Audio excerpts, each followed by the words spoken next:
Welcome to the Napflix Science, where the universe unwinds slowly and curiosity drifts into dreams. Tonight, we're embarking on a calm, quiet journey to one of the strangest destinations in all of space, the heart of a collapsed star. These are the leftovers of brilliant giants, stars that lived gloriously, died dramatically, and left behind something so dense, so bizarre, and so quietly powerful that even time and space bend politely around them. Neutron stars, tiny, heavy, mysterious things that defy intuition and ignite wonder. So wherever you are, maybe you're tucked under warm blankets, curled up on a couch, or floating in that pre-sleep space between thoughts. I hope this helps you ease into a restful state. If it doesn't lull you straight to sleep, well, at least you'll pick up some astrophysics along the way. I suppose that's the risk of making relaxing videos that are almost too interesting.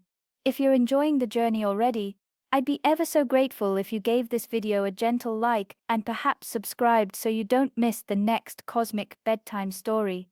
I'd also love to know where in the world you're watching from and what time it is in your corner of the cosmos.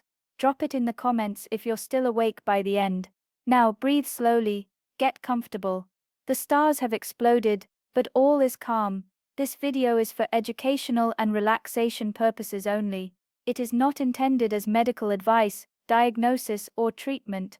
Please consult a professional for any health-related concerns, including excessive fascination with neutron stars. The birth of a neutron star. Long before a neutron star is born, before the collapse, before the cataclysm, there is a cloud, a quiet, sprawling nursery made not of brick or stone, but of gas, dust, and the leftovers of other long-dead stars.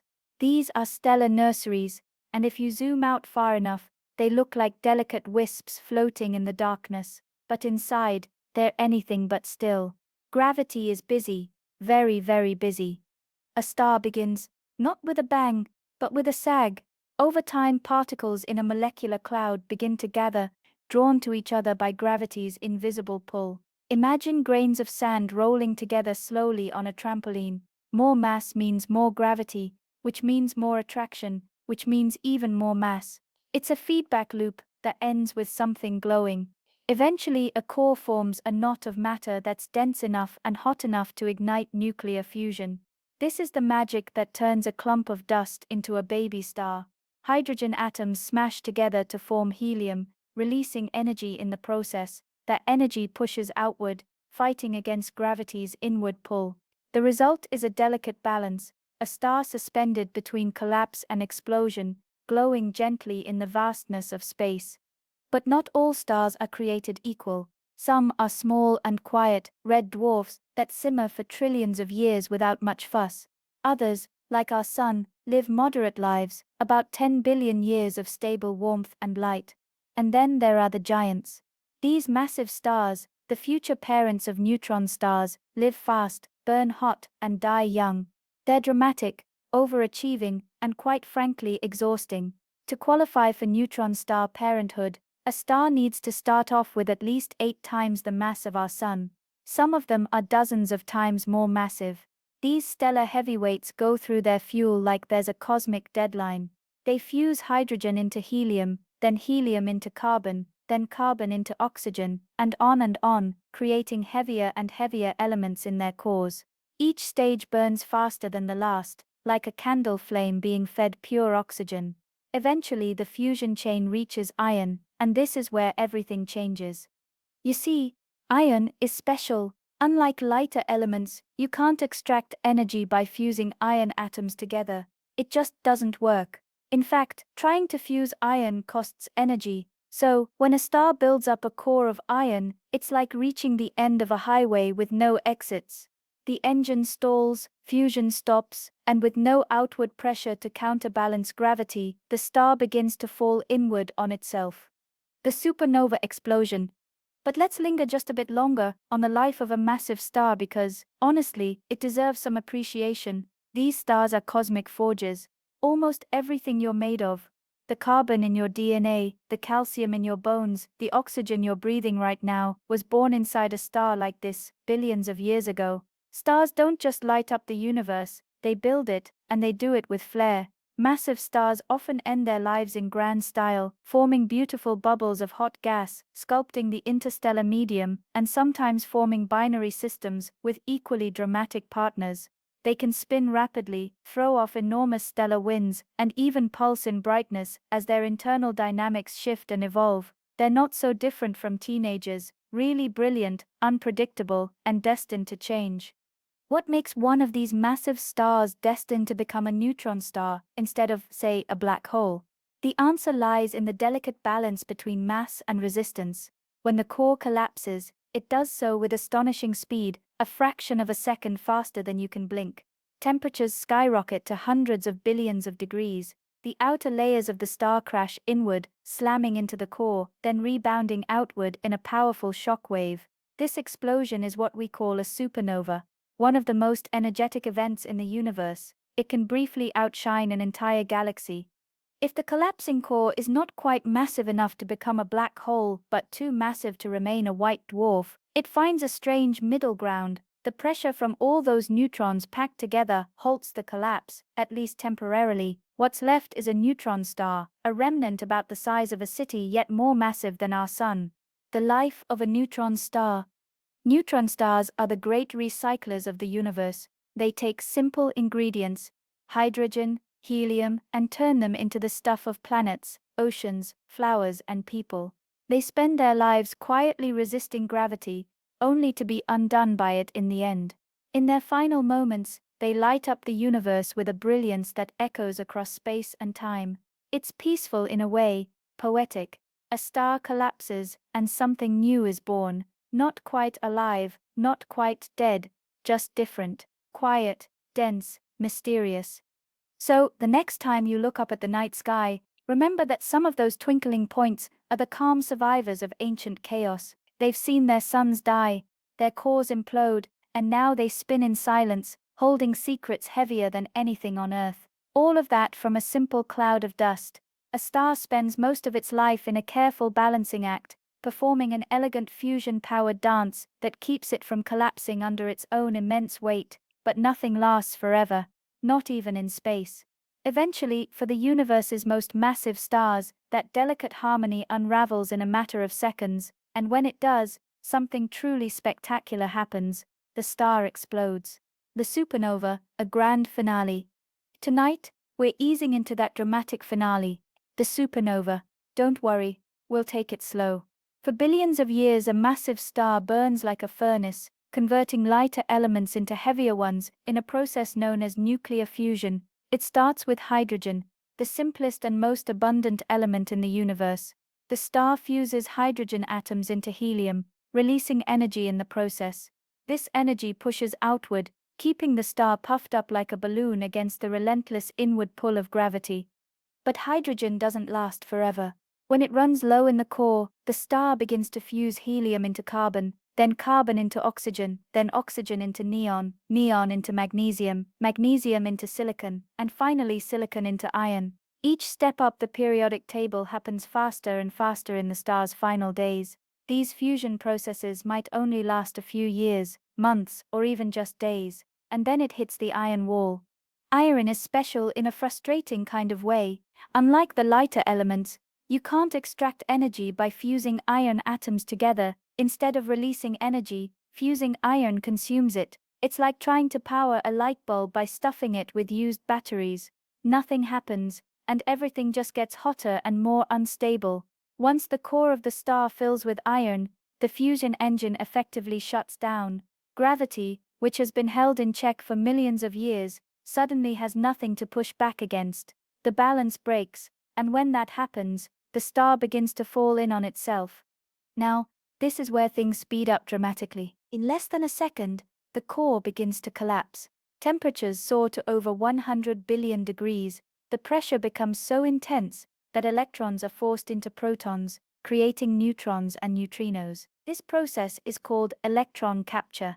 It turns the core into a soup of densely packed neutrons, while a flood of neutrinos, nearly massless, ghostly particles, escape in all directions. Imagine a bowling ball collapsing into a marble, in the blink of an eye. That's the kind of scale we're talking about here. The core, once thousands of kilometers across, compresses into a dense sphere only about 20 kilometers wide. In that same instant, the outer layers of the star, no longer supported by fusion, crash inward at a significant fraction of the speed of light. But this inward collapse doesn't go on forever. When the falling material hits the incompressible core of neutrons, it rebounds. It's like trying to crush a diamond with a pillow. The outer layers slam into an unyielding wall. This rebound, combined with the outward rush of neutrinos, creates a shock wave. And that shock wave punches through the collapsing star, blasting the outer layers into space, in a cosmic detonation known as a supernova. A supernova is frankly absurd, as for a brief period a single exploding star can outshine an entire galaxy made up of hundreds of billions of stars. The energy released in a few seconds is more than our sun will emit in its entire lifetime. If that sounds excessive, well, stars do love a grand exit. To an outside observer, this explosion looks like a sudden brightening in the sky, followed by a slow fade over weeks or months. But inside the star, it's chaos. Shock waves rip through the outer layers, the star's material is torn apart, scattered across light years. Elements forged in the star's core, carbon, oxygen, calcium, even iron, are flung into the cosmos. These elements will go on to form new stars, planets, and maybe even life. In fact, every atom of iron in your blood came from a supernova, every bit of calcium in your teeth, every speck of oxygen in your lungs. That's the poetic part of stellar death. It's also cosmic recycling. The end of one star becomes the beginning of countless other things. The neutron star, a dense, spinning relic. But not all of the star is destroyed at the heart of the explosion. If the original star was massive enough, at least 8 times the mass of our sun, the collapsed core will survive the blast. And depending on its exact mass, it will either become a neutron star or, if even more massive, collapse further into a black hole.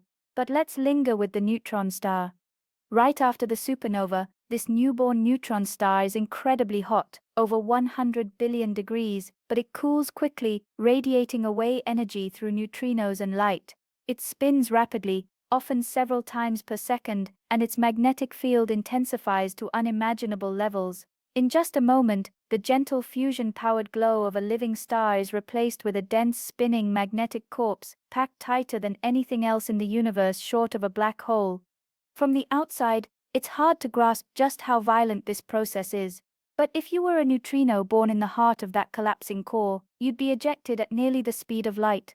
You'd pass effortlessly through the rest of the star, through the explosion, and keep going through planets, moons, people, because neutrinos rarely interact with anything at all, and yet trillions of them pass through your body every second. That's not an exaggeration, it's a gentle, invisible truth of everyday life. The explosion also sends ripples through space-time itself. These are gravitational waves, subtle distortions in the fabric of the universe, radiating out from the dying star. We've only just begun to detect them in recent years, but they tell us stories that light alone cannot. Supernovae are rare in our galaxy, perhaps only one every 100 years, but their light can be seen across vast distances. Some of the most famous historical records of guest stars in the night sky were actually supernovae. Ancient astronomers from China, Japan, and the Middle East recorded bright new stars appearing for days or weeks before fading away. In one case, a supernova observed in the year 1574 left behind the Crab Nebula, still visible today through a telescope, and at its center, a pulsar, a spinning neutron star left behind by the explosion. The structure of a neutron star. From the calm to the catastrophic, the life of a massive star is a slow burn, followed by an astonishing finale. For millions of years, it held itself together, fusing elements and glowing steadily. And then, in its final moments, it collapses, explodes, and scatters its essence across the universe. It's strange, really, that such violence can lead to such beauty, that something so devastating can be the source of new beginnings. But the universe is full of these contradictions, explosions that create, deaths that give life, stillness born from fury. At the center of it all, a small, dense remnant remains, quiet now but full of secrets. When a massive star dies in a supernova, most of its outer layers are thrown violently into space. becoming part of the galactic tapestry, drifting gas clouds, raw material for new stars, maybe even the building blocks of future planets. But the core does something very strange. It collapses, yes, but then it stops collapsing, not into a black hole, not quite. It lands in an in-between state, a bizarre state, and what's left behind is one of the universe's most extreme objects, a neutron star.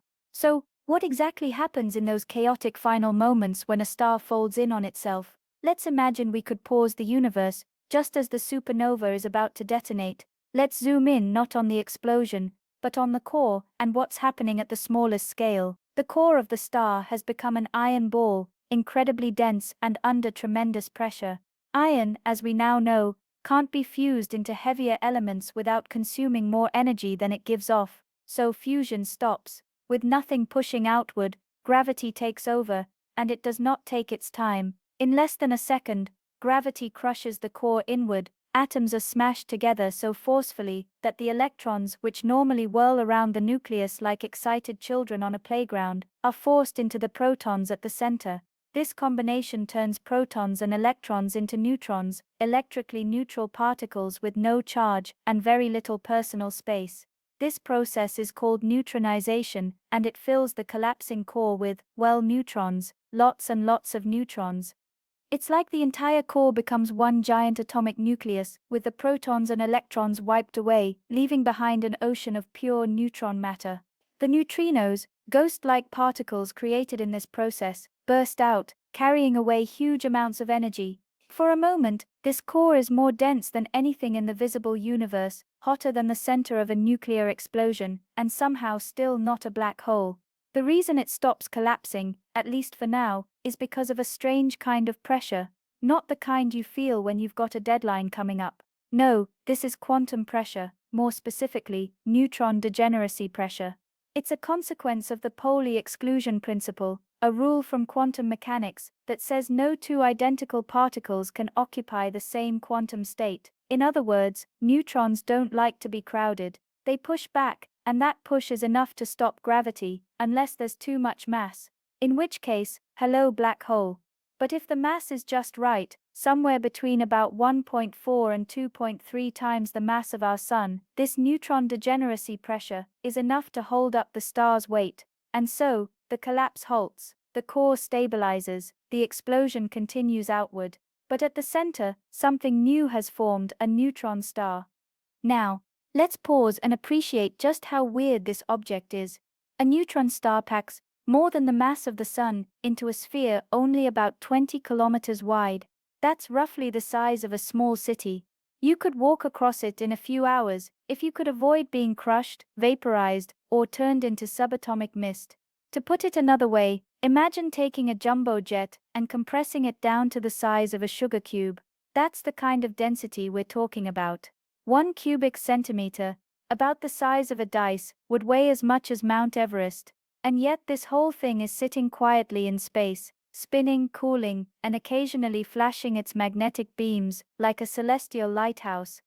Inside the neutron star, things get even stranger. The outermost layer is called the atmosphere, though it's nothing like the air we breathe. It's a paper-thin layer of exotic plasma, where light and matter blur together in strange high-energy interactions. Beneath that is the crust, but don't let the word crust fool you. This is not a gentle outer shell, it's a layer of ultra-dense, super-rigid nuclear matter. At the top of the crust, you find nuclei packed tightly together, surrounded by a sea of electrons. As you go deeper, the pressure increases, forcing the nuclei into increasingly bizarre shapes. Scientists call these nuclear pasta, yes really, because of their resemblance to spaghetti, lasagna, and other pasta-like forms. These structures are the result of nuclear forces battling gravity in a cosmic tug-of-war, and they're probably the strongest material in the universe. Below the crust is the core, and here things get speculative. We believe the outer core is a superfluid of neutrons, meaning the neutrons flow without friction. Imagine a liquid that never slows down, that doesn't splash, that behaves like it's from a sci-fi novel. That's the state of matter in the core of a neutron star. Go deeper still, and things become even more uncertain. Some theories suggest that the pressure might break down the neutrons into their constituent quarks, creating a soup of quark matter, a kind of ultra-rhotic state that might exist nowhere else in the universe. Others believe the core might contain hyperons, strange particles with names that sound like comic book villains. The truth is, we don't know for sure. No laboratory on Earth can replicate these conditions. All we can do is observe, calculate, and wonder. One thing we do know: neutron stars spin, and they spin fast. The conservation of angular momentum, a fancy way of saying what spins keep spinning, means that as the star collapses, it spins faster and faster. Think of a figure skater pulling in their arms during a spin. A massive star that once rotated once every few days might, as a neutron star, rotate dozens or even hundreds of times per second. These spinning neutron stars are called pulsars, and they emit beams of electromagnetic radiation from their magnetic poles. If those beams sweep past Earth, we see them as regular pulses, like a lighthouse beam in the night. Neutron stars also have magnetic fields, colossal ones. When the star collapses, its magnetic field intensifies, like squeezing a magnet tighter and tighter. Some neutron stars, known as magnetars, have magnetic fields over a quadrillion times stronger than Earth's. That's a 1 followed by 15 zeros. It's so strong that it could strip the information from a credit card from a distance halfway to the moon. Fortunately, magnetars tend to mind their own business and stay far, far away. All of this, the insane density, the crushing gravity, the exotic matter, the magnetic fury, is packed into a sphere the size of a city, hanging quietly in the cosmos. It's easy to forget that these bizarre objects started life as ordinary stars, fusing hydrogen in their cores, glowing softly, drifting along with their galactic neighbors, and now they sit as remnants, as relics, as testaments to the violence and wonder of stellar death. Neutron stars are strange, but they are also beautiful. They are compact records of physics at the edge, full of secrets we're only beginning to understand. They are the middle children of stellar evolution, not quite stars, not quite black holes, but with their own fascinating personality. And while they may seem distant, even alien, they are part of the same story we are. The iron in our blood, the calcium in our bones, all forged in the same fiery deaths that give birth to neutron stars. We are, in a very real way, made from the same stardust, and maybe, just maybe, that's why we find them so mesmerizing. The strange world of neutron star matter. A neutron star is small, just about 20 kilometers across. That's roughly the length of a leisurely morning drive through the countryside. But what it lacks in size, it more than makes up for in density. This is not just a heavy object, this is the heavyweight champion of the universe. Short of black holes, it's a place where matter has been crushed so tightly that atoms no longer resemble anything we've ever seen on Earth. If the laws of physics had a basement, neutron stars would live in it. Let's start with the basics. Imagine scooping up a teaspoon of neutron star matter, not a big ladle, just a gentle, dainty teaspoon. That single spoonful would weigh about 6 billion tons. That's roughly the mass of Mount Everest crammed into something small enough to stir your tea with. Only, of course, you couldn't stir this matter. You couldn't even get close to it. It would drop straight through the planet, slicing clean through the mantle, core, and whatever else got in its way before exiting out the other side. Then it would probably continue falling through space, radiating menace and gravity in equal measure. But what is neutron star matter exactly? What happens to ordinary stuff, protons, electrons, atoms, molecules, when gravity goes completely overboard? Let's peel back the layers. Starting at the surface, we find a layer so thin it barely exists. The atmosphere. It's only a few centimeters thick, and consists of plasma, a mix of electrons and nuclei whipped into a frenzy by incredible gravity and magnetic fields. This air isn't the kind you'd want to breathe. It's hot, dense, and crackling with radiation. Light behaves oddly here, because the gravitational field is so intense. Photons trying to escape the star are redshifted, stretched into longer wavelengths before they finally break free. Even color takes a beating in this environment. Beneath the atmosphere is the outer crust. Now, crust might sound comforting, perhaps even edible, but this is no golden pastry. The outer crust of a neutron star is a layer of ultra-dense crystalline nuclei packed together like sardines in a sardine can. Only the can has been stomped on by an entire planet. These nuclei are surrounded by a sea of free electrons. The gravity is so strong here that if you dropped a marble from waist height, it would hit the surface at several thousand kilometers per second. That's fast enough to vaporize the marble, and quite possibly your waist too. Deeper still is the inner crust. Here, the pressure is so great that electrons start merging with protons inside nuclei, turning them into neutrons. These neutrons begin to drip out, forming a sort of neutron-rich soup that coexists with nuclear clusters. It's a strange halfway place, part solid, part liquid, part question mark. Scientists call this the neutron drip region, and it's exactly as surreal as it sounds. And then we come to one of the weirdest parts of the neutron star, the pasta layer. No, this isn't a joke. Physicists, after working with brutally complex nuclear models for years, finally said, "Fine, it looks like spaghetti. Let's just call it that." So, they did. In this region between the crust and the core, atomic nuclei arrange themselves into long rods, flat sheets, and blobs, depending on the shape. They've been nicknamed spaghetti, lasagna, gnocchi, and even Swiss cheese. This isn't culinary whimsy. These structures emerge from the fierce competition between the strong nuclear force and gravity. The result is nuclear matter that's denser than anything on Earth and organized into some of the strangest shapes in the universe. And here's the wildest part. This pasta layer might be the strongest material known to science, over 10 billion times stronger than steel. If you somehow managed to forge a bridge out of neutron star pasta, it would withstand practically anything short of a black hole's hug. Moving inward, we reach the outer core. This is where things go from weird to our best guess. The density here is higher than anything you can create in a lab, so physicists rely on models, math, and the occasional prayer. Most agree that the outer core is made of a superfluid, a state of matter where neutrons move without resistance. Imagine a liquid that flows forever, never slowing down, never settling, and never clumping. A fluid so smooth that if you stirred it, it would spin in perfect silence forever.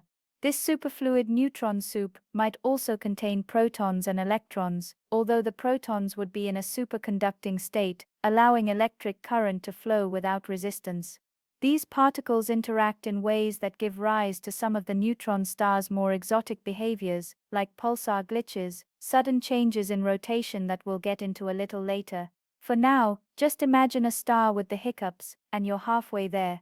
Finally, we come to the inner core, and this is where things go delightfully speculative.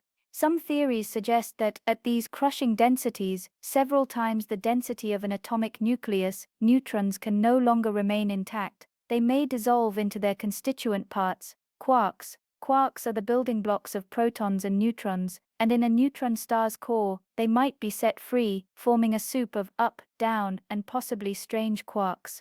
This hypothetical substance is called quark matter, and if it exists, it would represent an entirely new state of matter, never observed in a lab, and only hinted at in cosmic observations. There are also theories that the inner core might host other exotic particles, hyperons, meson condensates, or even particles we haven't discovered yet. It's one of the biggest unknowns in astrophysics. We know what a neutron star does. We can measure its mass, its radius, its pulse, but we don't yet know what it is all the way down. What we do know is that neutron star matter doesn't behave like anything else. It's bound by gravity so strong that light struggles to escape. The surface gravity is over 200 billion times stronger than Earth's. If you stood on the surface, a dangerous idea for many reasons, you'd weigh several hundred billion times more than your normal weight. Even a single step would crush your bones, liquefy your organs, and compress your atoms into a shape that even your atoms wouldn't recognize. And yet, despite all this crushing pressure, neutron stars are among the most stable objects in the cosmos. They can persist for billions of years, slowly cooling, spinning, and pulsing as they go. They're like cosmic fossils, not dead exactly, but frozen in a state of extreme physics, waiting patiently for someone to figure them out. It's humbling to realize how much we still don't know about them. We've sent robots to Mars, we've mapped the DNA of countless species, we've split the atom and put telescopes in orbit, And still, when it comes to neutron stars, we're peering through a cosmic keyhole, guessing at what might be on the other side. But maybe that's what makes them so compelling. Not just their density, or their strength, or their impossible weirdness, but the fact that they challenge our understanding. They remind us that the universe is still full of mysteries, and that sometimes the smallest things, just 20 kilometers wide, can hold the biggest questions. So, the next time you stir your tea, or pass a hill that vaguely resembles a teaspoon of Mount Everest, think of neutron stars. Think of the pasta layer, the superfluid core, the crushed atoms, the unimaginable weight, and then exhale, knowing that for now, at least, the universe keeps these little monsters far, far away, nestled in the quiet corners of space, dense with secrets and spinning in silence. The experience of being near a neutron star. Standing on the surface of a neutron star is not something you'd want to try, and not just because the travel arrangements are a bit inconvenient. The real issue is that physics itself becomes uncooperative. The closer you get, the more the familiar rules begin to stretch, bend, and in some cases, politely step aside while something stranger takes over. This chapter is all about what it means to exist near a neutron star, a place where gravity is so strong and space-time so warped that even light starts to question its life choices. Let's start with gravity, since that's the main character here. Gravity on the surface of a neutron star is, to put it mildly, intense. If you were somehow able to survive long enough to stand on it, which for the record, you would not, you would weigh more than 200 billion times what you do on Earth. That's a 2, followed by 11 zeros. If you weigh 70 kilograms here on Earth, you would weigh about 14 quadrillion kilograms on a neutron star. You would be pressed down with such force that every atom in your body would be crushed beyond recognition, before you could even think about saying, ouch. But even though you can't visit one, we can still imagine what it would be like. The escape velocity, the speed you need to break free of a planet's gravity, is also completely unhinged on a neutron star. On Earth, escape velocity is about 11 kilometers per second. On a neutron star, it's around 150,000 kilometers per second. That's more than half the speed of light. If you wanted to launch a rocket from a neutron star's surface, you'd need fuel tanks the size of planets, and even then, the rocket would probably melt before it got out of the gravity well. This immense gravity doesn't just hold on to matter, it also messes with light. When light tries to leave the surface of a neutron star, it has to climb out of an extremely steep gravitational well. As it does, it loses energy and shifts toward the red end of the spectrum. This effect is called gravitational redshift, and it means that if you were standing at a safe distance, looking at the light coming from a neutron star, it would appear redder and less energetic than it actually is. The star isn't changing color, space-time is. This warping of spacetime has another effect, too. Time itself runs differently near a neutron star. The stronger the gravitational field, the slower time moves. This is a prediction of Einstein's general theory of relativity, and it's been tested and confirmed many times on Earth. We have to correct for this time dilation when using GPS satellites, but near a neutron star, the effect is magnified to an almost surreal degree. If you could float just above the surface of a neutron star and somehow survive, time for you would pass more slowly than it would for someone far away. A minute for you might be several minutes for them. Over longer periods, this difference could be dramatic. A person spending what feels like a few years near a neutron star could return to find decades have passed elsewhere. It's not quite time travel, but it's the next best thing. And that's just what's happening to time and light. Space itself is distorted too. The intense gravity curves space so dramatically that objects behind the star can actually be seen around its edges. This phenomenon is called gravitational lensing, and it means that a neutron star, despite being tiny, can appear much larger than it actually is, like a funhouse mirror held up to the cosmos. Its gravity acts like a magnifying glass, bending the paths of light rays and letting us see the otherwise hidden regions of space behind it. These strange distortions make neutron stars incredibly useful for scientists. By observing the way light and time behave around them, physicists can test theories of gravity, probe the behavior of matter under extreme conditions, and explore the frontiers of astrophysics, all from a safe, respectful distance. A thought experiment, floating near a neutron star. Now, let's imagine a thought experiment, just for fun, and with zero risk of injury.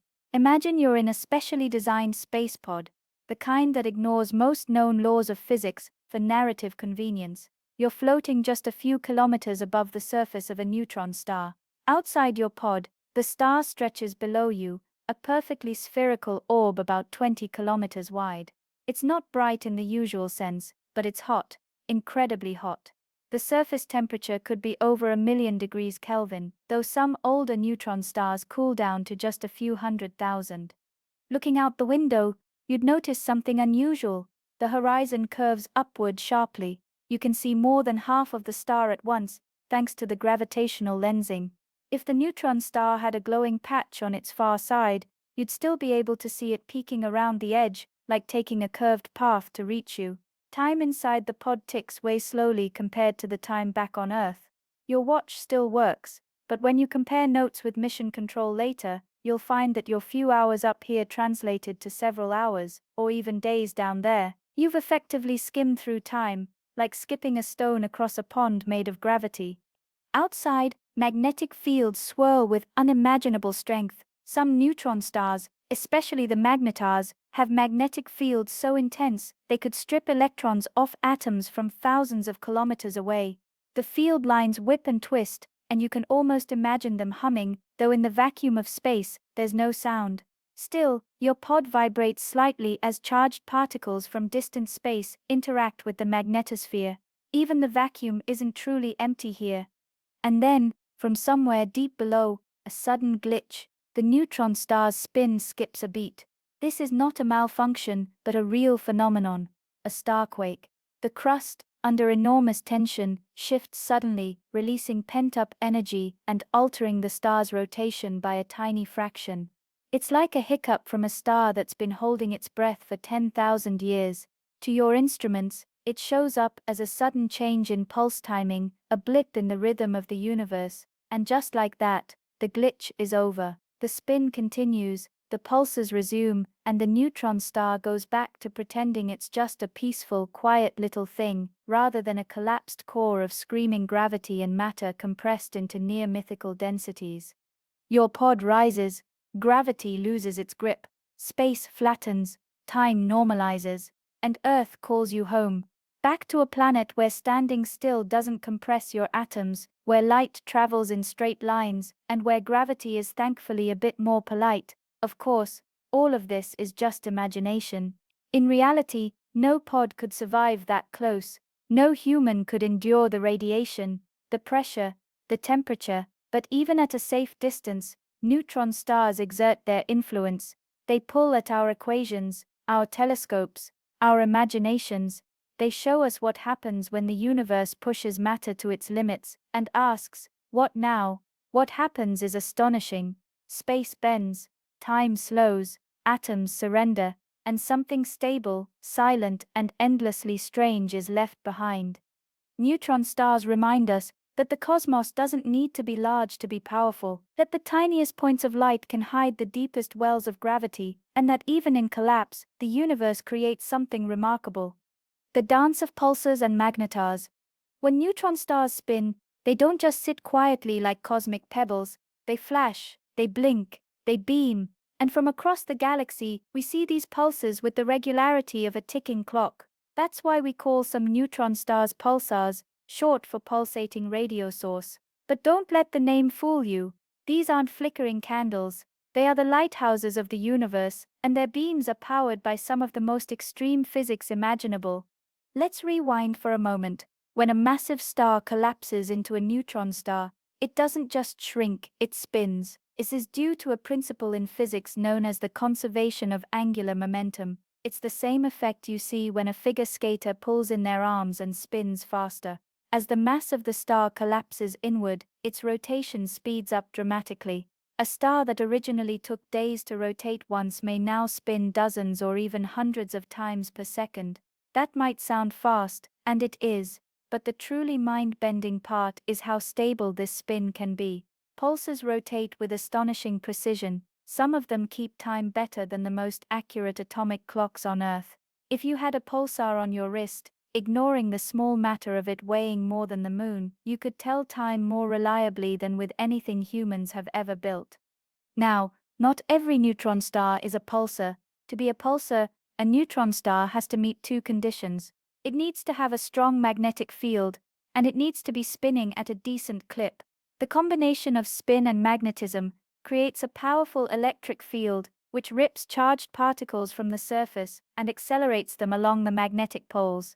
These charged particles emit beams of electromagnetic radiation, usually in the radio spectrum, though sometimes in visible light, X-rays or even gamma rays. But here's the key: the magnetic axis is usually not aligned with the rotation axis. That means as the neutron star spins, its beams sweep through space like the light from a lighthouse, and if one of those beams happens to cross Earth, we see it as a regular pulse, hence pulsar. The first pulsar ever discovered was found in the late 1960s by Jocelyn Bell Burnell, who at the time was a graduate student working on a radio telescope. She noticed a regular repeating signal, a pulse occurring every 1.3 seconds. It was so regular, in fact, that the team briefly considered the possibility of it being an artificial signal. They jokingly labeled it LGM1, short for Little Green Men, but soon, other similar signals were found, and the true nature of pulses began to emerge. No aliens, just very, very punctual dead stars. That first pulsar still spins today, like a heartbeat frozen in time, and we've since found thousands more, each with its own rhythm and personality. Some pulsars spin slowly, once every few seconds. Others, known as millisecond pulsars, spin hundreds of times per second. The fastest one known spins over 700 times per second. Imagine something the mass of the sun spinning that fast, without flying apart. The only reason it holds together is because of its immense gravity. If a neutron star were any less dense, it would tear itself to pieces. Millisecond pulsars are particularly interesting because many of them are thought to have been recycled. That is, they were once ordinary pulsars that slowed down over millions of years, but then picked up some extra speed by stealing matter from a nearby companion star. As material spiraled onto the neutron star, it transferred angular momentum, like pushing a merry-go-round, and the neutron star spun faster and faster. These cosmic vampires have an eerie elegance to them, sipping from their neighbors and silently accelerating to ridiculous speeds. Despite their terrifying density and incredible power, pulsars are surprisingly useful. Astronomers use them as natural cosmic clocks. By measuring the arrival time of their pulsars, we can detect incredibly subtle phenomena, like the tiny wobbles caused by orbiting planets, or the stretching of spacetime itself due to gravitational waves. There's even been talk of using pulsars for spacecraft navigation. Imagine future explorers traveling through deep space, using a map made of dead stars to guide their way. Some pulsars have companions, white dwarfs, or even other neutron stars, and orbit around them in tight, complicated dances. These systems are especially valuable because their gravitational interactions reveal a wealth of information. For example, the famous Hulse-Taylor binary pulsar provided the first indirect evidence for the existence of gravitational waves. As the two neutron stars orbited each other, they slowly spiraled inward, exactly as predicted by Einstein's general theory of relativity. The system lost energy, not through light, but through ripples in spacetime. That discovery earned a Nobel Prize and paved the way for the gravitational wave detectors we use today. And then there are pulsar glitches. Every now and then, a pulsar that's been spinning steadily for thousands of years will suddenly speed up just a little. These glitches are thought to be caused by starquakes, shifts in the rigid crust of the neutron star, or by interactions between the superfluid interior and the solid outer layers. Whatever the cause, it's like the neutron star stumbles and quickly recovers, slightly faster than before. A cosmic hiccup, if you like. Pulsars also play a role in some of the most violent events in the cosmos. When two neutron stars spiral into each other and merge, a process that takes hundreds of millions of years, they can produce a burst of gravitational waves, a brief flash of gamma rays, and a kilonova explosion. These are rare events, but when they happen, they light up the universe and create heavy elements like gold and platinum. The death of pulsars can quite literally result in treasure.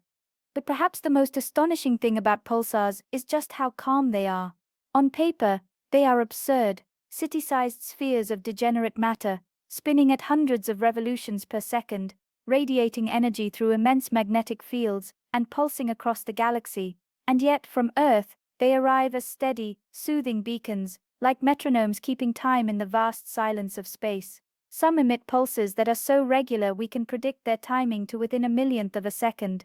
They remind us that even in the chaotic dance of galaxies and dark matter, there are rhythms, reliable patterns, quiet pulses in the dark. In a way, they're the perfect bedtime companions, not noisy or explosive, just gently persistent, a tap, a beat, a flicker in the night sky. You may never see one with your eyes or hear its call, but out there across the emptiness, a neutron star is spinning, always, just as it has for millions of years, and just as it will for millions more. Tick, tick, tick. The extreme nature of magnetars, some neutron stars, as if being dense, tiny, and wildly fast weren't enough, go even further. They take their already extreme properties and crank them up into the realm of the ridiculous. These are the magnetars, neutron stars, with magnetic fields so powerful they make ordinary neutron stars look like fridge magnets. In a universe full of wild phenomena, magnetars are the ones that leave even seasoned astrophysicists blinking in quiet awe. To understand what makes a magnetar so special, let's begin with the basics of magnetism. Every neutron star has a magnetic field. It's a byproduct of the star's rotation and the way charged particles move within and around it. Even a typical neutron star, the normal kind, might have a magnetic field trillions of times stronger than Earth's. That's already enough to cause problems for anything that might wander too close. But magnetars take this to an entirely different level. Their magnetic fields can be over 1,000 times stronger than those of regular neutron stars. In numbers, we're talking about magnetic fields of around 1 quadrillion Gauss. That's a 1 followed by 15 zeros. Earth's magnetic field, for comparison, is around half a Gauss. So, a magnetar's field is not just strong, it's borderline absurd. It's so strong that if one were placed at a distance equal to the moon, it could erase your credit card. That's not poetic exaggeration, that's just physics being terrifying. The magnetism of a magnetar is so intense that it affects the very fabric of the vacuum around it. In these fields, quantum electrodynamics kicks in, and the vacuum becomes birefringent, a fancy way of saying that empty space starts to behave like a lens, bending light differently depending on its polarization. This has actually been observed by astronomers looking at the light from a known magnetar, confirming that these effects are not just theoretical musings but real phenomena happening hundreds or thousands of light-years away. So, how do magnetars form? The current thinking is that they are born from especially massive stars that collapse with an unusually rapid spin and a particularly high internal magnetic field. During the core collapse, as the star's volume shrinks dramatically, magnetic field lines are compressed like winding up a coil. This amplifies the magnetic field to monstrous levels. The result is a magnetar, a dense, spinning neutron star, with a magnetic field that could tear apart atoms from a distance. But here's the interesting twist. Magnetars don't spin very fast for long. Their intense magnetic fields create strong drag forces, which quickly slow their rotation. Most magnetars spin only once every few seconds, sluggish by neutron star standards. That's still faster than your average turntable, of course, but much slower than millisecond pulsars. The energy they lose through magnetic braking gets dumped into their surroundings, heating the star's surface and fueling bursts of high-energy radiation. And that's where things get really dramatic. Magnetars are known for their outbursts, sudden intense flares of X-rays and gamma rays. These flares can release more energy in a single second than the sun emits in 100,000 years. Some of them are so powerful that they can be detected across the entire galaxy. Others are more subtle, soft gamma ray repeaters that flare quietly, like a sleeping dragon occasionally snorting fire. The most powerful magnetar flare ever recorded happened on December 27, 2004, from a magnetar about 50,000 light-years away. For a fraction of a second, it was the brightest thing in the sky, aside from the sun. If that flare had happened within 10 light-years of Earth, it could have seriously damaged our atmosphere. Fortunately, it didn't. Space is big, and magnetars, while dangerous, tend to keep their distance. These outbursts are thought to be caused by starquakes. Yes, you heard that right, starquakes. Just like Earth's crust can shift and crack during an earthquake, the rigid crust of a neutron star can suddenly snap under the strain of the intense magnetic field. This releases a tremendous amount of energy, often accompanied by a shift in the magnetic field itself. Imagine the crust of a star, packed tighter than anything you can imagine, suddenly cracking with a snap that sends ripples through space-time. That's a magnetar starquake. These events are not just fascinating, they're scientifically useful. The energy from magnetar flares travels through space and can interact with other objects. They can trigger reactions in nearby gas clouds, influence star formation, and even give us clues about the structure of space itself. By studying them, astronomers can probe conditions that are impossible to recreate on Earth. Magnetars become, in essence, natural laboratories for high-energy physics and quantum mechanics. One of the strangest things about magnetars is that despite all their fury, they live relatively short and quiet lives. After about 10,000 years, which in cosmic terms is like the blink of an eye, their magnetic fields weaken, their flares subside, and they begin to fade into the background, becoming more like ordinary neutron stars. Their time in the spotlight is brief but unforgettable. Astronomers have identified only a few dozen confirmed magnetars, though there are likely many more hidden across the galaxy, too faint or distant for us to detect. Some are found in the aftermath of supernovae, others sit quietly in star-forming regions, lurking like sleeping giants. We've even detected fast radio bursts, sudden intense bursts of radio waves from deep space that might be linked to magnetar activity. The mystery deepens. Because of their unique characteristics, magnetars sometimes show up in science fiction. They're the villains of neutron star stories, powerful, unstable, and unpredictable.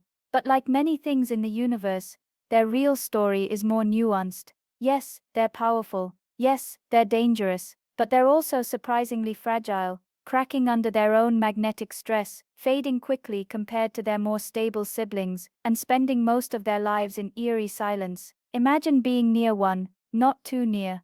Of course, from a safe distance of several light-years, you might see it as a faint source of high-energy radiation. You wouldn't hear it, but if it flared, you might see a sudden brief spike of light on your instruments. It would flash and fade in less than a second, leaving your senses buzzing, and your software asking, "What was that?" And that's how it goes with magnetars. They arrive with a bang, spin down with a sigh, and vanish into the night like cosmic ghosts. But in their brief lives, they show us the raw, unfiltered power of the universe. They're a reminder that nature doesn't need size to be terrifying, just density, magnetism, and the occasional catastrophic temper tantrum. Yet there's something oddly peaceful about them too. After the flares, after the bursts, after the cracks and quakes, magnetars settle, they spin slowly, they cool, they fade, they become quiet again. And somewhere in the galaxy, one of them might be doing just that right now, flaring silently in the darkness, twisting magnetic fields like spaghetti, and bending light itself with a shrug of its magnetic shoulders. Magnetars are not monsters, they are masterpieces, strange, brief, and unforgettable. The intriguing phenomenon of neutron star glitches. Neutron stars may appear still from a distance, those steady pulses, those elegant spins, but on the inside, they're anything but calm. Beneath the crust, deep inside these cosmic pressure cookers, something stirs, something shifts, and every so often, it causes the star to twitch. A sudden change, a momentary hiccup in the rhythm of the universe. These strange interruptions are called glitches, and they are the result of forces so exotic, they might as well be from science fiction. But before we dive into the strange world of neutron star glitches and starquakes, let's take a moment to appreciate just how remarkably steady these stars normally are. Pulsars, the spinning neutron stars that beam radio waves toward Earth, are famously reliable. Some of them rotate hundreds of times per second with such consistency that astronomers use them as cosmic clocks. In fact, a few pulsars are so regular that if you compared their pulses to an atomic clock, the differences would be measured in microseconds over years. But every now and then, the pulse skips a beat. Or rather, it doesn't skip, it speeds up ever so slightly. The star's rotation rate increases, not by much, usually just a few parts in a million, but it's enough for astronomers to notice. It's enough to raise questions because, in the universe, objects that spin are supposed to slow down over time. Friction, radiation, and magnetic drag all act to gradually reduce the rotational speed of neutron stars. So, when one speeds up even slightly, something strange is happening. These sudden speed-ups are called pulsar glitches. Glitches were first discovered in the late 1960s, when astronomers noticed that the Vela pulsar, a young neutron star, about 1,000 light-years away, suddenly began spinning slightly faster. Since then, similar events have been observed in dozens of other pulsars. So what's going on? To understand glitches, we have to take a peek beneath the crust of the neutron star. Now, this crust isn't like the one under your feet. It's far stronger, far denser, and under pressures billions of times greater than anything on Earth. But even this supercrust has limits. Over time, as the star spins and its internal dynamics shift, stress builds up in the crust, especially in the region where it connects to the star's inner layers. Eventually, something's got to give. One possible cause of a glitch is a starquake. Just like Earth has earthquakes, neutron stars can experience sudden shifts in their crusts. The intense pressure causes a crack, a break, or a sudden rearrangement. The crust snaps ever so slightly inward, and because this shifts mass closer to the axis of rotation, the star speeds up, like a spinning ice skater pulling in their arms. The rotation rate increases, and the pulses arrive just a little earlier than expected. Another explanation, one that digs deeper, involves the superfluid interior of the neutron star. Beneath the crust lies a layer of neutron-rich superfluid, a bizarre state of matter that flows without any resistance. It's frictionless, silent, and very particular about how it behaves. This superfluid doesn't spin in the normal way. Instead, it forms tiny whirlpools called quantized vortices, each carrying a tiny bit of angular momentum.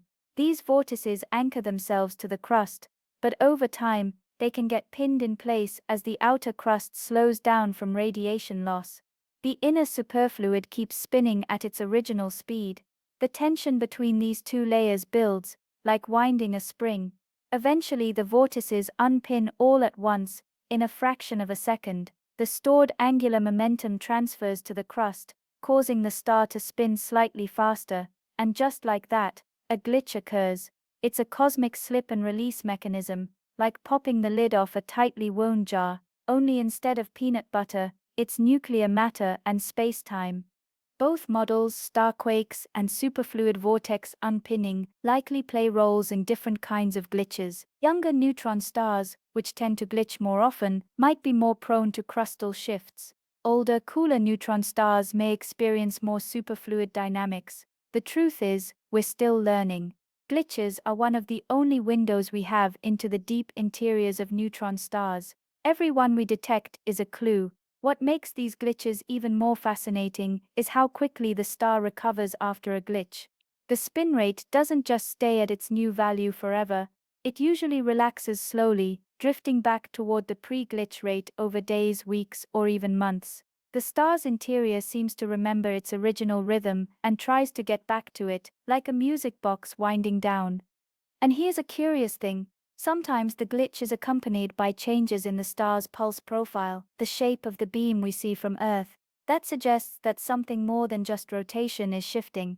Maybe the magnetic field is twitching, maybe the crust is deforming, maybe the whole star is subtly rearranging itself in a process we still don't fully understand. There's something deeply poetic about that, isn't there? A star, a dense remnant of something long dead, still capable of shifting, of quaking, of changing.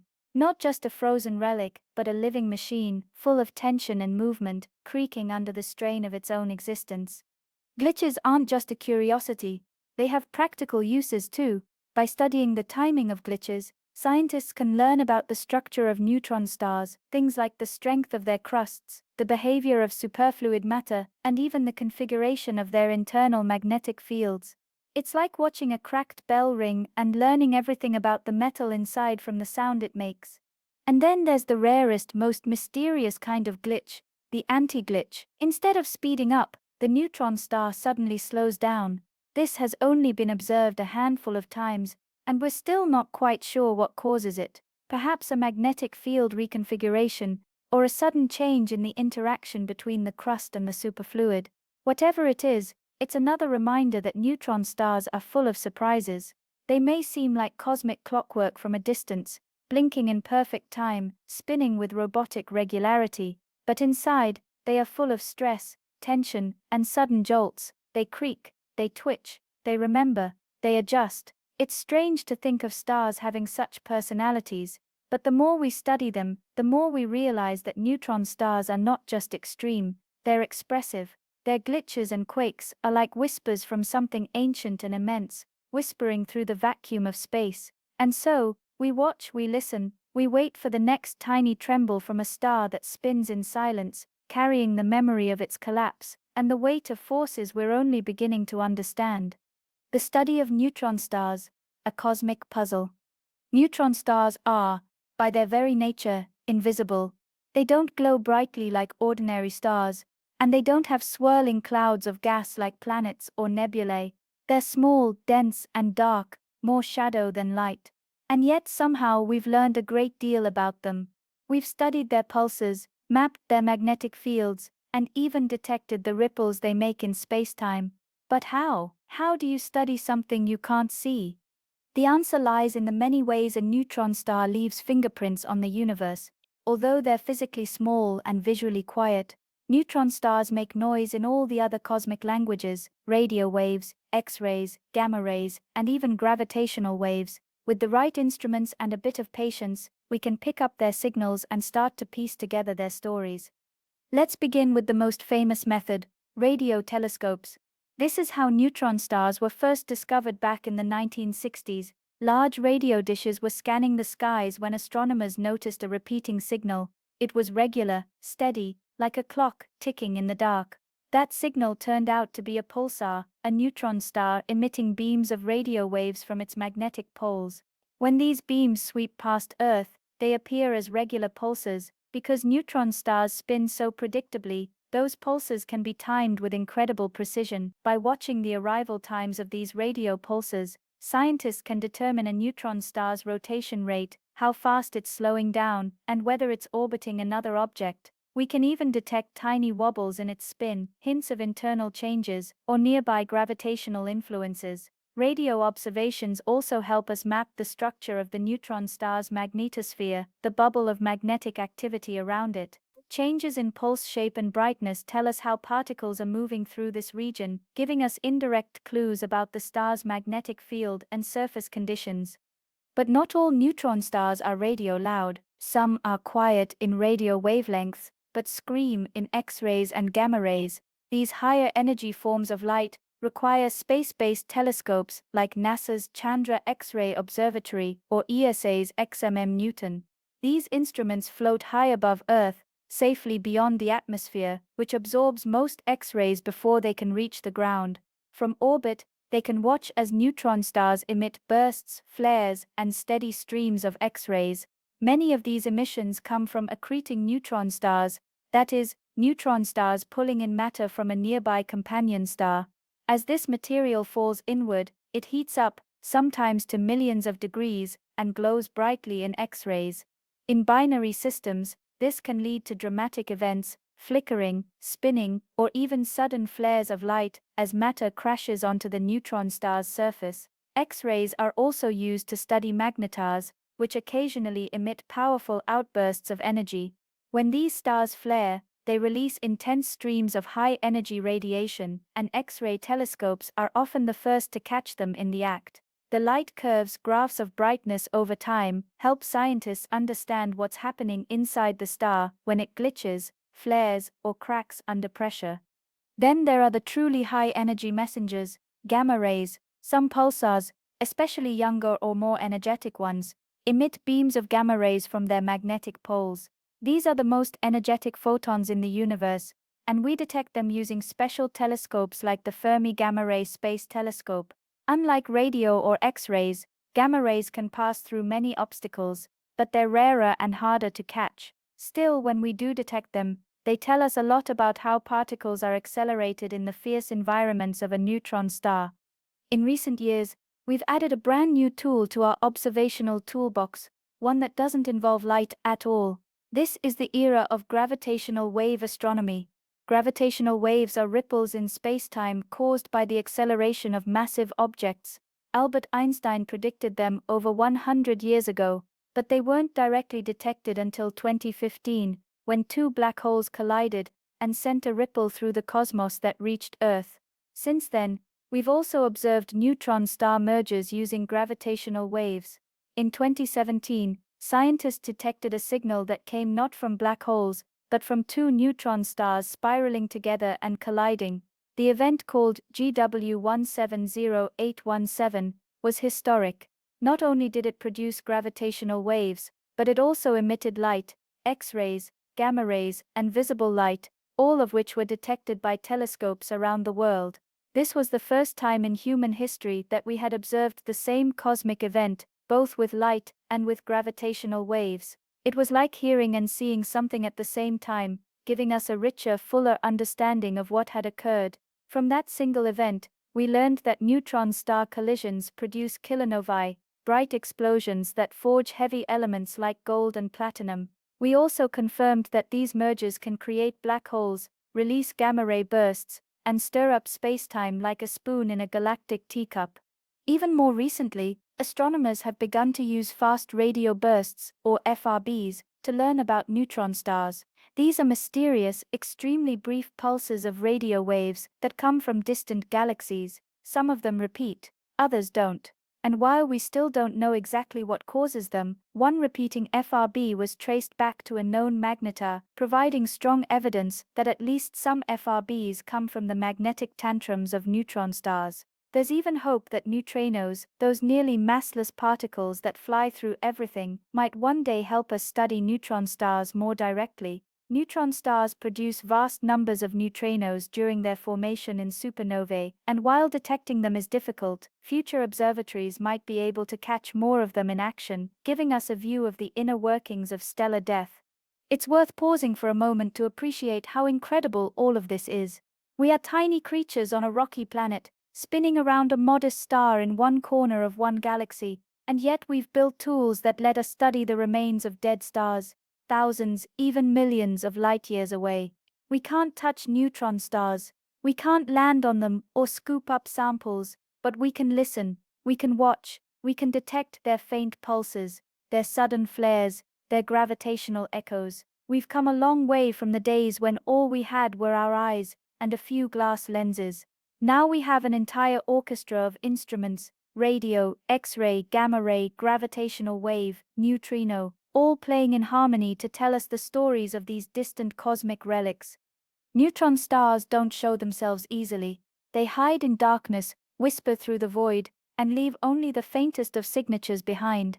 But when we tune in carefully enough, we discover that they've been speaking to us all along, in radio pulses, in flickers of light, in the stretch and squeeze of space-time itself. And perhaps the most beautiful part is that there's still so much we haven't heard yet. So many signals are still drifting our way. All we have to do is keep listening. The dance of neutron stars, mergers, and the creation of heavy elements. Neutron stars spend most of their lives alone, spinning quietly, flashing their steady pulses into the dark. But sometimes, just sometimes, they find a partner. Another neutron star perhaps, or a massive star that has yet to collapse.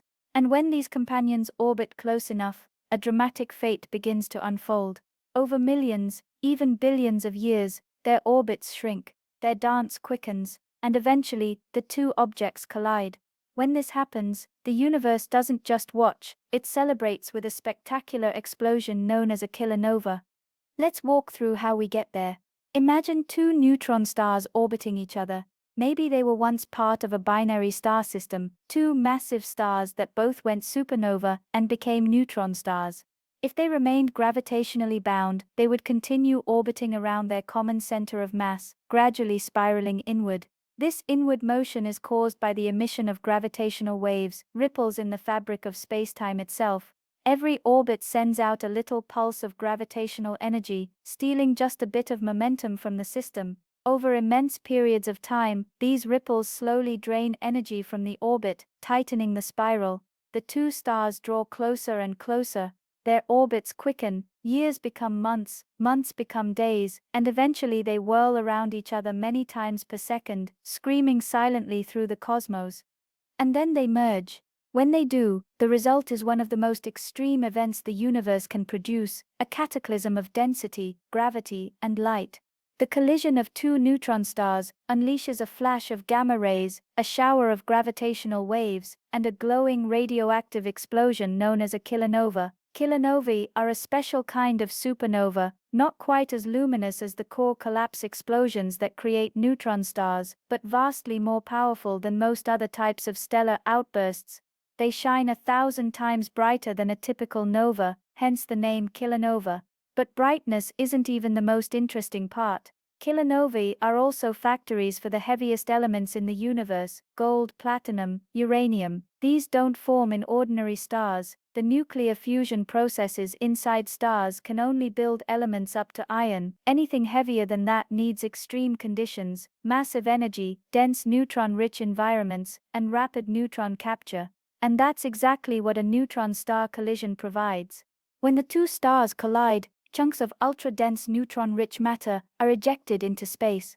As this matter cools and expands, it undergoes a process called R-process nucleosynthesis, or rapid neutron capture. In this process, atomic nuclei absorb neutrons faster than they can decay, building up into heavier and heavier elements in just seconds. When the dust settles, what remains is a cloud of newly minted heavy elements drifting through space, eventually becoming part of future stars, planets, and people. Yes, if you're wearing a gold ring, or have a bit of platinum in your electronics, that material may very well have been forged in the merger of two neutron stars billions of years ago, somewhere deep in the universe. We've known about this process in theory for a long time, but we didn't have direct evidence of it until 2017. That year, gravitational wave observatories detected a signal named GW170817, a ripple in spacetime caused by the merger of two neutron stars about 130 million light-years away. Just seconds later, a burst of gamma rays was detected. Then telescopes around the world sprang into action, looking at the patch of sky where the signal came from. What they found was a faint, glowing object, a kilonova. Over the following days, astronomers observed the light change in brightness and color as the explosion cooled. The spectral signatures of heavy elements appeared. It was the smoking gun, direct proof that neutron star mergers create gold, platinum, and other R-process elements. This event was a landmark in modern astronomy. It was the first time we observed the same cosmic phenomenon in multiple ways: gravitational waves, gamma rays, visible light, X-rays, and radio waves. It marked the dawn of what scientists call multi-messenger astronomy, where different kinds of signals combine to tell a more complete story. From GW170817, we learned that neutron star collisions are not only incredible fireworks displays but also vital to the cosmic economy. They're the reason the universe has the ingredients needed to make worlds and everything on them. But neutron star mergers don't always come from neutron star pairs. Sometimes a neutron star merges with a black hole. In these cases, the results are different, sometimes quieter, sometimes more violent, depending on the size of the black hole and the angle of the collision. If the black hole is too massive, it can swallow the neutron star whole without producing much of a light show. But if conditions are just right, it can tear the neutron star apart, creating a brief but spectacular kilonova. These neutron star black hole mergers are harder to detect, but they offer valuable insights. They tell us about the population of compact objects in the universe, the role of black holes in binary systems, and the limits of neutron star structure before collapse.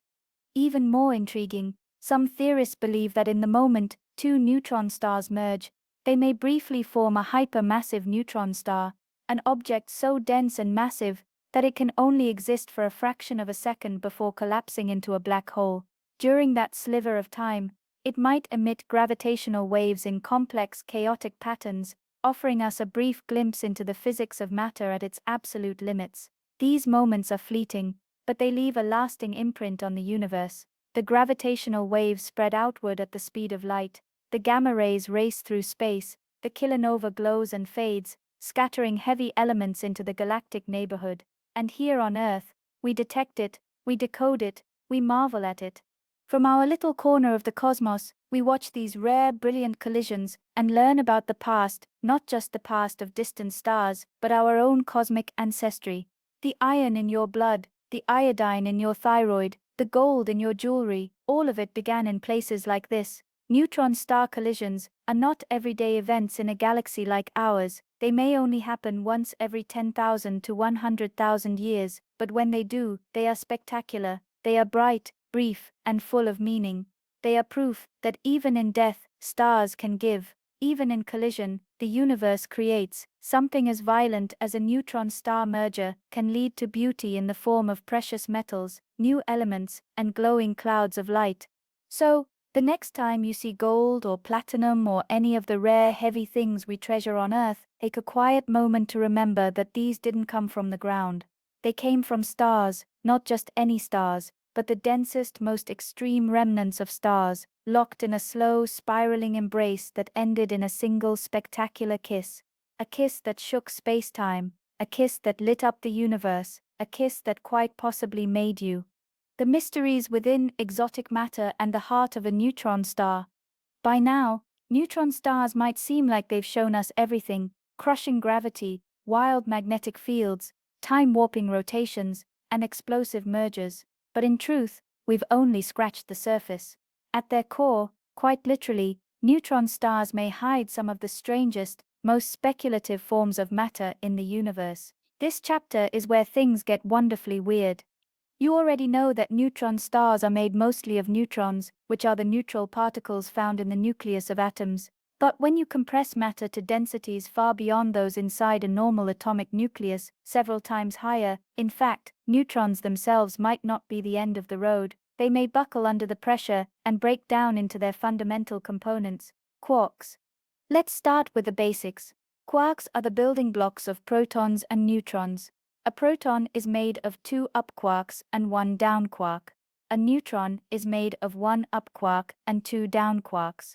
In ordinary matter, quarks are always bound together in groups. They don't exist freely on their own. But inside a neutron star's core, things may get so dense, so compressed, that neutrons dissolve and release their quarks into a sea of what's called quark matter. This hypothetical state is sometimes referred to as quark gluon plasma, a substance that may have existed in the first microseconds after the Big Bang. In that ancient moment, the universe was hot and dense enough that quarks and gluons, the particles that hold quarks together, floated freely in a chaotic soup. As the universe expanded and cooled, these particles combined to form protons and neutrons, and ordinary matter was born. But deep inside a neutron star, we may find a return to that primordial chaos. If the pressure becomes high enough, quarks might no longer be trapped in individual neutrons. Instead, they could flow freely, forming a dense, frictionless fluid of up, down, and possibly strange quarks, an exotic version of matter called strange quark matter. Why strange? Because in addition to up and down quarks, strange quarks are heavier and a bit less common in normal matter. But under intense pressure, they might become stable, and if that happens, the core of a neutron star could be made of this bizarre, incredibly dense form of matter. Some physicists believe that strange matter might be more stable than ordinary nuclear matter, and if that's true, it could have some wild consequences. For example, there's a theory that if a single droplet of strange matter, sometimes called a stranglet, were to come into contact with ordinary matter, it might convert it into more strange matter, like a subatomic zombie infection. One stranglet could, in theory, begin converting everything it touches, turning entire stars or planets into strange matter. That sounds terrifying, but don't panic. There's no evidence that strangelets are on the loose, and if they are, they're staying very quiet. Still, it's a fascinating idea, and one that pushes the boundaries of what we understand about the building blocks of reality. There are other exotic particles that might lurk in neutron star cores too. One candidate is the hyperon, a particle similar to a neutron but with additional quarks, like a strange quark thrown into the mix. Hyperons are heavier than neutrons and tend to decay quickly under normal conditions, but inside a neutron star's core, they might stick around and play an important role in the structure and behavior of the star. Why does this matter? Because the composition of the star's core determines how it behaves, how much mass it can hold before collapsing into a black hole, how it responds to pressure, and how it emits radiation. If the core is made entirely of neutrons, there's a certain set of rules. If it's made of quark matter or hyperons, those rules change. It's like trying to predict how a cake will rise without knowing whether it's made of flour or foam. Some scientists even think that quark stars could be a separate class of objects entirely. These hypothetical stars, smaller and denser than neutron stars, would be made entirely of quark matter. They might form when neutron stars collapse further, but don't quite become black holes. If quark stars exist, they'd be even more extreme than neutron stars, with surface conditions that defy imagination. Detecting one, however, is tricky. From far away, a quark star might look very much like a neutron star. It might pulse, it might spin, it might emit X-rays or gamma rays, but subtle differences, like how quickly it cools or how it reacts during a collision, could reveal its true identity. Future telescopes and gravitational wave detectors may be able to spot these differences and help confirm whether quark stars are real. And then, because the universe loves to keep us guessing, there are even more speculative ideas. Some physicists propose that dark matter, the mysterious invisible substance that makes up most of the mass in the universe, might accumulate inside neutron stars over time. This dark matter could alter the star's behavior, or even trigger its collapse into a black hole. Others suggest that neutron stars might contain Bose-Einstein condensates, pion condensates, or Kayan condensates, all exotic forms of matter that we don't fully understand but suspect might occur under the right conditions. It's like neutron stars are playgrounds for every weird theory physics has ever invented. They sit at the crossroads of gravity, quantum mechanics, particle physics, and nuclear science, pushing each field to its limits and demanding answers to questions we're barely able to ask.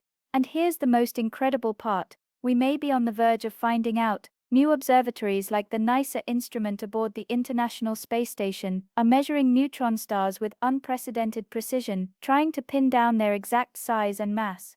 These measurements help determine the equation of state, the relationship between pressure and density inside a neutron star, which in turn reveals what kind of matter they contain. Meanwhile, gravitational wave detectors like IGO and Virgo are capturing the signatures of neutron star mergers. These waveforms encode detailed information about how neutron stars deform and bounce during collisions, offering clues about their internal structure. All of this means we're inching closer to answers. Answers to questions like, what is the most stable form of matter? How does the universe behave under maximum pressure? What's hiding inside the densest objects that aren't black holes? Neutron stars don't just stretch our imagination, they stretch our theories, they reveal the limits of our understanding, and point toward the mysteries still to come. And as we continue to study them, we may discover not just what neutron stars are, but what we are made of and what the universe might still become. Because in the end, strange matter, quark stars and hyperon cores aren't just strange for the sake of it, they are possibilities, whispers from the edge of known physics, waiting for someone to listen closely enough to hear them clearly. Neutron stars, cosmic laboratories, and timekeepers. Neutron stars may seem like cosmic loners, born from the death of massive stars, spinning silently in the cold, far from the bright lights of galaxies, but despite their isolation, these dense little remnants play an outsized role in the universe. In fact, they might be some of the most important objects out there when it comes to shaping our understanding of how the cosmos works. For starters, neutron stars are natural laboratories. We can't build anything like them on Earth.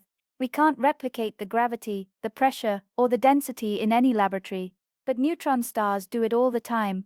They show us what happens when you push matter to the absolute edge of its existence. When we study them, we're essentially running experiments in physics, but on a scale that no human-made machine could ever achieve. Through them, we can test the laws of gravity. Einstein's general theory of relativity has been confirmed in countless experiments, but nowhere is it tested more severely than in the environment of a neutron star. These stars are so compact that they significantly bend spacetime. When two neutron stars orbit each other, the way they spiral inward, emit gravitational waves, and eventually collide gives us incredibly detailed data about how gravity works in the strongest fields we can observe. In fact, one of the earliest and most famous confirmations of gravitational wave theory came from observing a pair of neutron stars, the Hulse-Taylor binary pulsar. Over time, astronomers noticed that the two stars were slowly moving closer together, just as predicted by general relativity. The reason: they were radiating energy in the form of gravitational waves, no light, no sound, just tiny ripples in space-time slowly draining the orbit. It was indirect proof that gravitational waves were real, years before we ever managed to detect them directly. Neutron stars also help us explore the nature of matter. What happens when you compress a neutron? What does the inside of a superfluid look like? How strong is nuclear matter when it's not just in a nucleus, but in an entire star? These are questions that neutron stars are helping us answer, not just with theory but with observation. Their structure, how big they are, how heavy they are, how they spin, gives clues to the equation of state, which is the relationship between pressure and density inside the star. Different types of matter, normal nuclear matter, exotic quark matter, or even strange matter, produce different predictions. By measuring the size and mass of neutron stars with increasing precision, we're narrowing down the possibilities. One day we may know exactly what kind of matter sits at the heart of a neutron star, and when we do, we'll know something new and fundamental about the universe. Neutron stars also affect the universe in more direct ways. When they merge, they create elements, the heavy ones like gold, platinum, and uranium. We've known for a long time that stars create many of the elements in the periodic table, but until recently, we didn't know exactly where the heaviest ones came from. Neutron star mergers answered that question. These stars also serve as clocks. Pulsars spin with incredible regularity, and that makes them useful for keeping time. Some millisecond pulsars are accurate to within a few billionths of a second. If you had a network of these pulsars spread across the galaxy, you could use them like a cosmic GPS system. In fact, astronomers have proposed using pulsar timing to help future spacecraft navigate through deep space, far beyond the reach of Earth's satellites. But perhaps one of the most exciting roles for neutron stars is their use in multi-messenger astronomy, the new era of science, where we observe the universe not just with light, but with gravitational waves, neutrinos, and other particles. Neutron stars are perfect sources for these signals. They flash in radio waves, explode in visible light, and vibrate space-time when they collide. They help us connect the dots between different forms of observation, building a more complete picture of what's happening in the cosmos. And while all of this is incredibly useful for scientists, neutron stars also have a more poetic role. They're reminders of how the universe recycles itself. A massive star lives for millions of years, shining brightly and forging elements in its core. When it dies, it collapses not into nothingness but into something new, a neutron star. That star may one day merge with another, creating a kilonova, spreading elements into space, seeding future stars, planets, and perhaps even life. In this way, neutron stars are part of the grand cycle of cosmic creation. They are not just remnants of destruction, but seeds for new beginnings. And by studying them, we see that even the quietest, densest, most extreme objects have a place in the ongoing story of the universe. They may be small, they may be silent, but neutron stars are everywhere, scattered through galaxies, pulsing away in the dark. And with every pulse, every flare, every merger, they whisper something more about how the universe works and how we fit into it. A journey to the heart of a neutron star, a thought experiment. Let's take a step away from the science for a moment. We've talked about how neutron stars form, how they spin and shine, how they warp time and space. But what would it be like to visit one? Not just observe from a distance, but to float nearby, gaze at its surface, and maybe very carefully imagine what it would be like to touch down. Of course, in reality you'd be crushed, vaporized and atomized in the blink of an eye, but this is a thought experiment, so let's pretend we're safe in a perfectly engineered pod, immune to radiation, gravity, and the strange physics of neutron matter, just for tonight. As your ship approaches the neutron star, the first thing you notice is how small it is. This object, which weighs more than our sun, looks no bigger than a city, around 20 kilometers across, about the size of a small island, yet it holds the mass of hundreds of thousands of Earths. There's no atmosphere in the usual sense, no clouds, no swirling storms. The outer shell of the neutron star is made of compressed atomic nuclei, smooth, rigid, and unimaginably dense. From orbit, it looks like brushed metal, maybe with faint patterns across the surface, signs of magnetic field lines or ancient crustal fractures. The colors you see aren't really colors in the normal sense. Most of the light it emits is in the X-ray range, far beyond human vision. Your ship converts this to something visible, bathing the star in ghostly blues and whites. The star's gravity is pulling at you hard, even though you're still hundreds of kilometers away. You can feel it in the ship's instruments. If not for your artificial gravity generators, which we're generously assuming exist, you'd be falling toward the surface at unimaginable speeds. The escape velocity is around 150,000 kilometers per second, which is more than half the speed of light. If you dropped a coin from a height of 1 meter, it would hit the surface in less than a microsecond and release as much energy as a bomb. You decide not to open any windows. As you drift closer, you notice something strange. The horizon of the star seems to curve upward. It's as though you can see more than half the surface at once. This is gravitational lensing in action. The star's immense gravity bends the path of light, allowing you to see parts of the surface that would normally be hidden. If there were a bright spot on the far side of the star, you'd still be able to see it, distorted and stretched around the edge, like a funhouse mirror.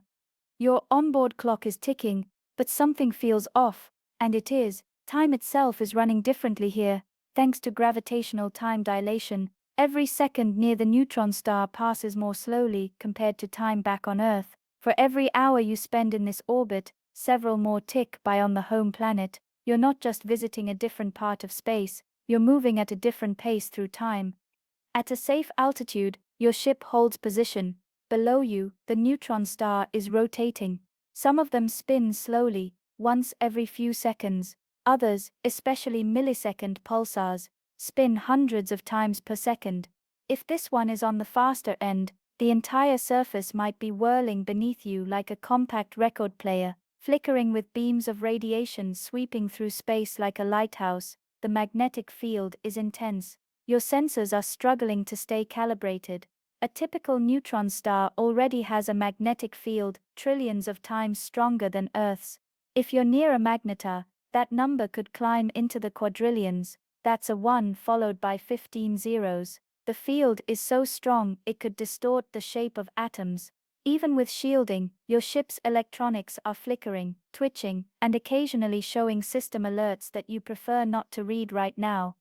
But you're curious, what lies beneath that crust? You aim an imaginary probe toward the surface. It dives through the outermost layer, just a few centimeters thick, where plasma and radiation swirl in a violent mix. Below that is the solid crust, made of tightly packed nuclei surrounded by a sea of electrons. A little deeper, and things begin to change. The pressure grows so immense that electrons are crushed into protons, forming neutrons. These neutrons start to drip out of the nuclei and form a dense neutron-rich fluid. Then comes the famous nuclear pasta layer, where the matter is squished into strange shapes, rods, sheets, blobs. It's nuclear matter behaving like cooked spaghetti.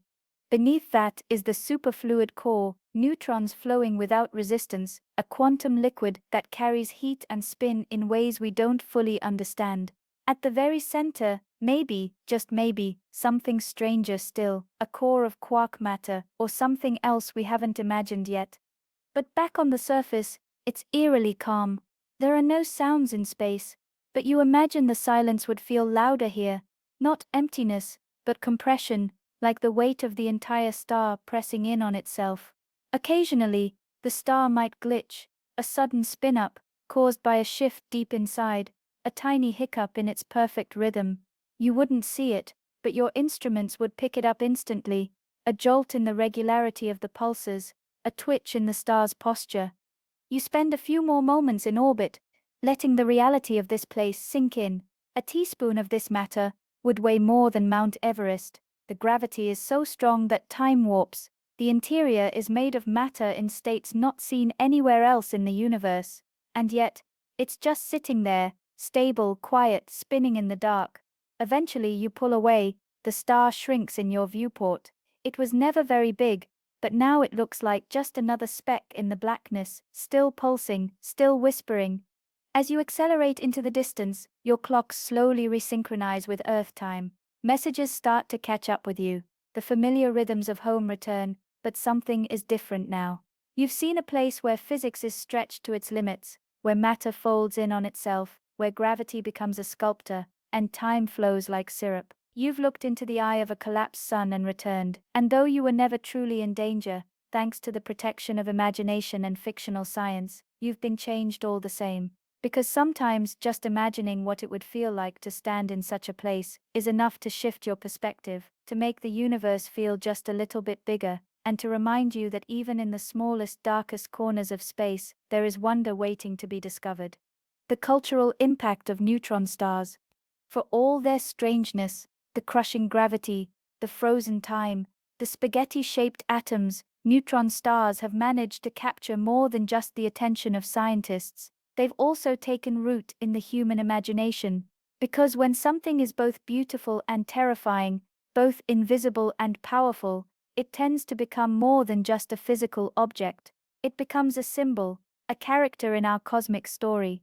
Neutron stars have made appearances in books, movies, television shows, video games, and even music. They might be obscure compared to black holes or supernovas, but they hold a certain mystique, partly because they seem like a paradox. A neutron star is, after all, a dead star that still pulses with energy, a corpse that glows, a remnant that spins with perfect timing. It's as if the universe couldn't bear to let go completely, so it left behind something small, dense, and unforgettable. In science fiction, neutron stars are often cast in dramatic roles. They serve as hazards to navigate around, sources of mysterious radiation, or even as gateways to other dimensions. Some writers imagine civilizations living on or around them, perhaps not biological beings, but machines or energy-based life that thrives under extreme conditions. Others use neutron stars as the engines of time travel or the heart of exotic starships. When a story needs something strange and powerful, a neutron star fits the bill.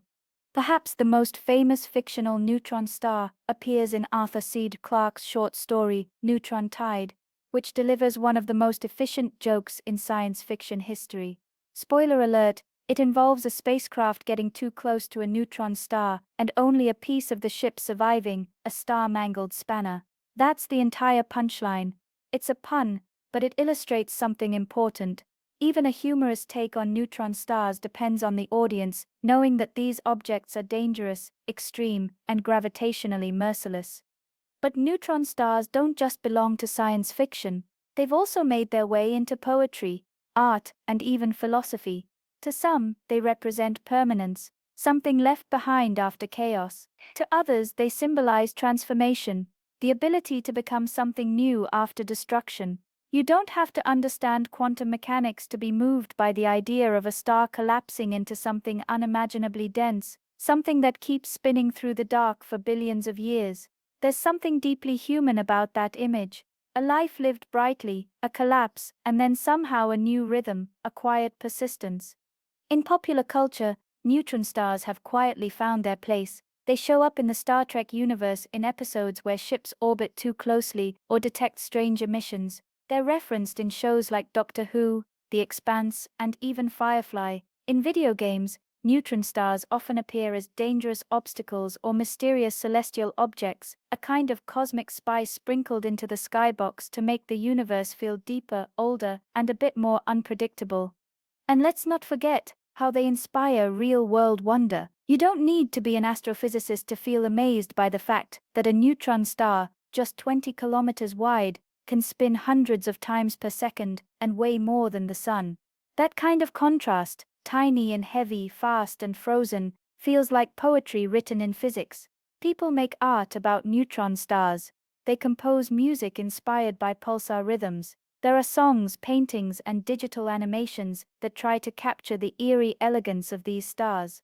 And of course, there are the real recordings, or rather translations, of pulsar data, where the radio signals from these stars are converted into audible sound. The result is a kind of cosmic heartbeat, a ticking clock from across the galaxy, regular, steady, and utterly alien. One of the most touching stories involving pulsars comes from the Voyager missions. In 1977, NASA launched two spacecraft, Voyager 1 and Voyager 2, to explore the outer solar system. Each carried a golden record, a time capsule of human culture designed to be discovered by any intelligent life that might one day stumble across the spacecraft.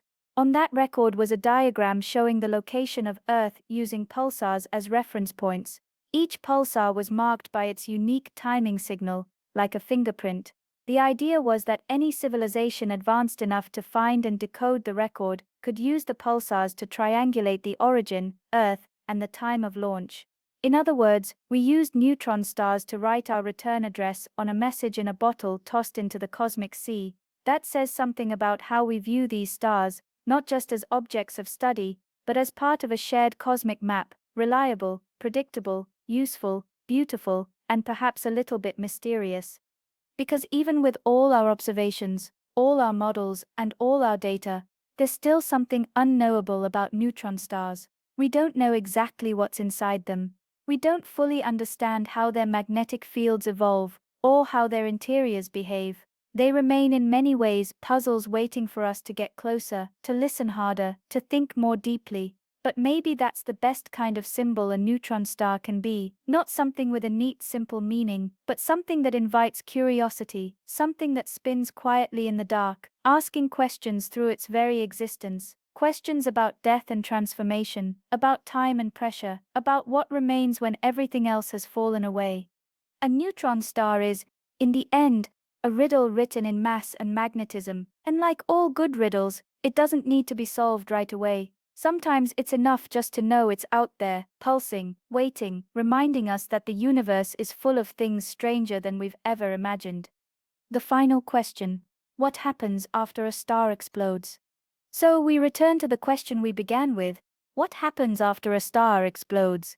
We've traveled a long way since then. We've watched a massive star burn through its fuel and collapse into something impossibly dense.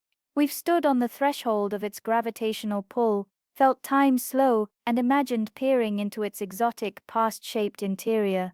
We've seen it spin and pulse like a cosmic metronome. We've watched it hiccup, flare, crack, and collide.